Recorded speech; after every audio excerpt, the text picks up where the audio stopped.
Привет всем! Сегодня у нас дикая охота кота Вилли. Вот это самая дикая охота. Кроме того, будут вести с полей. Будет бестолковый папаша. И красивые виды с озера. Короче, обычный летний сюжет. Итак, начинаем, как всегда, с котика Вилли. Вот он лежит. Это у нас Австрия, Каринтия, озеро Осиах. И Вилли на даче. Вот лежит, лижется, погода дождливая, видите, мокро. И котик, соответственно, не гуляет. Он не любит гулять, когда дождь. Лежит, озирается. Почему я его снимаю, сам не знаю. Просто поставил камеру, снимал цветы. Ну, тут котик. Когда котик появляется, его обязательно надо снимать, потому что он всегда что-нибудь отчебучит. Пока ничего не предвещает, он лежит себе. Он всегда позирует вот такой филейной частью. И он как чувствует, что его снимает, он специально не поворачивается, специально вот не любит он публичности, но тем не менее он у нас публичная звезда уже. Ну, я его пытаюсь там окликнуть, бесполезно.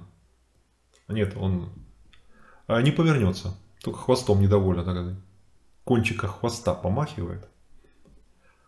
Итак, да, вот, лижется, чего-то ждет каких-то изменений. Но я котика Вилли знаю хорошо. Он охотник просто до мозга костей. Это его основное по жизни, основное занятие, основное хобби. И он, даже когда вот так лежит, он охотится. Потому что природа наделила котов просто уникальными способностями, выдающимися.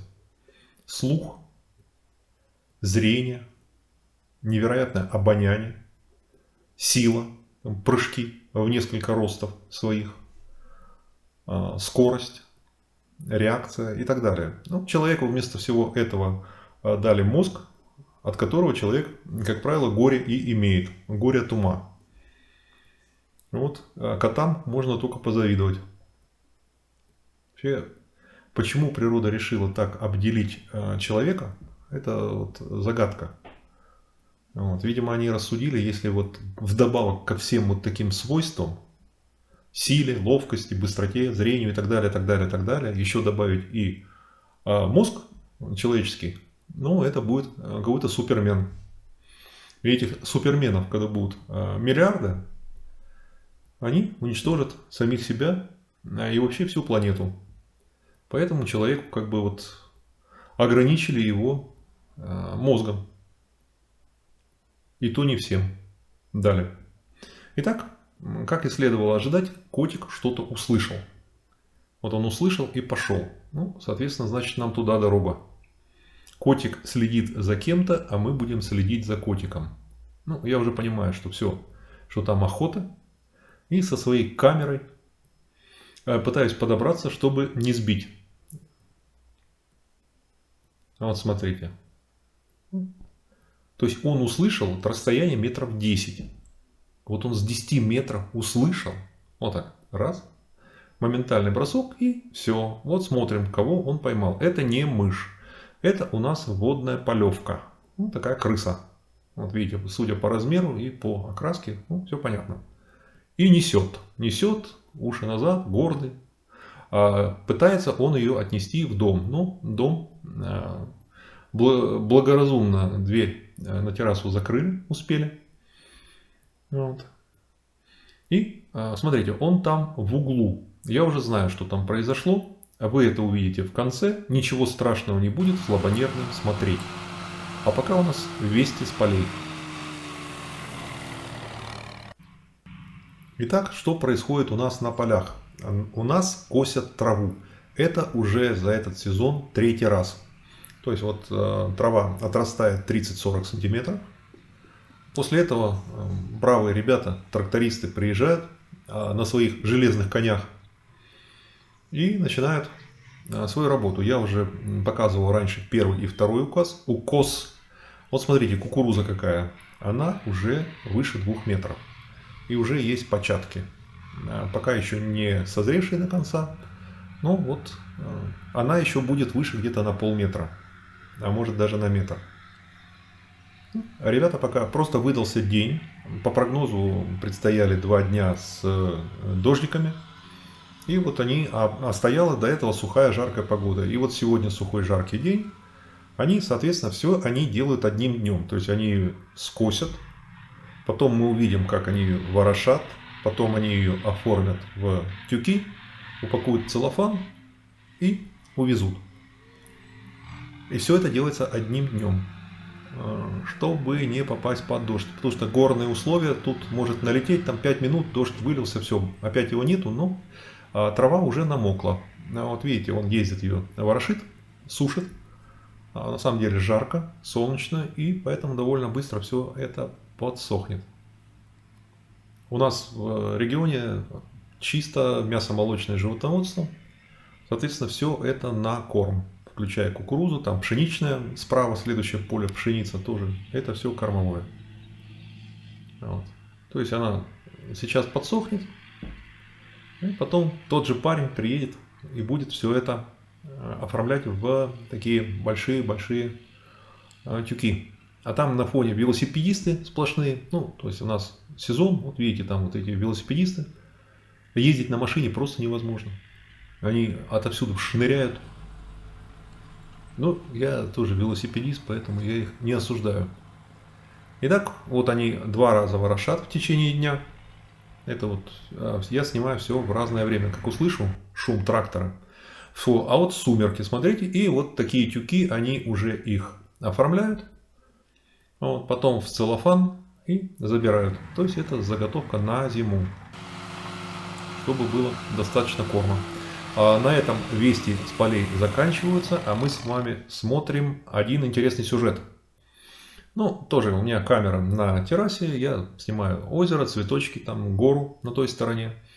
А потом, когда стал разбирать съемки, обратил внимание, что тут происходит. И был, честно говоря, возмущен до глубины души.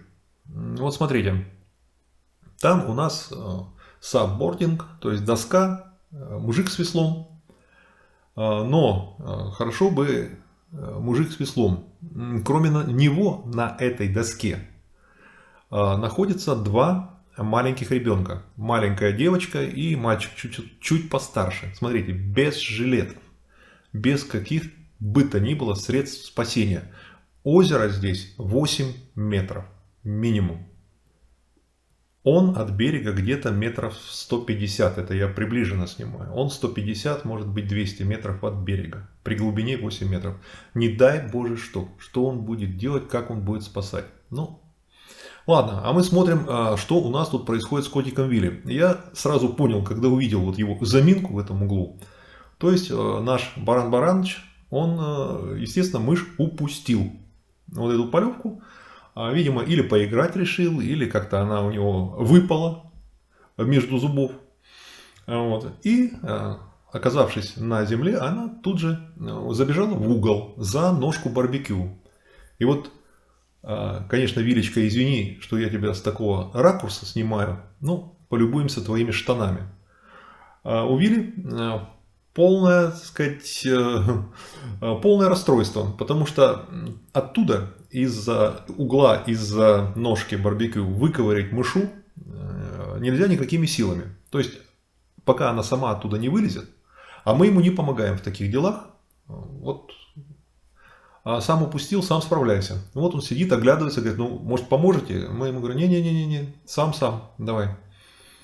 Закончилось все это тем, что сначала Вилли там около получаса вот так вот, о, какой ракурс великолепный, Вилечка, извини, пожалуйста, пузо мешает, да, залезть.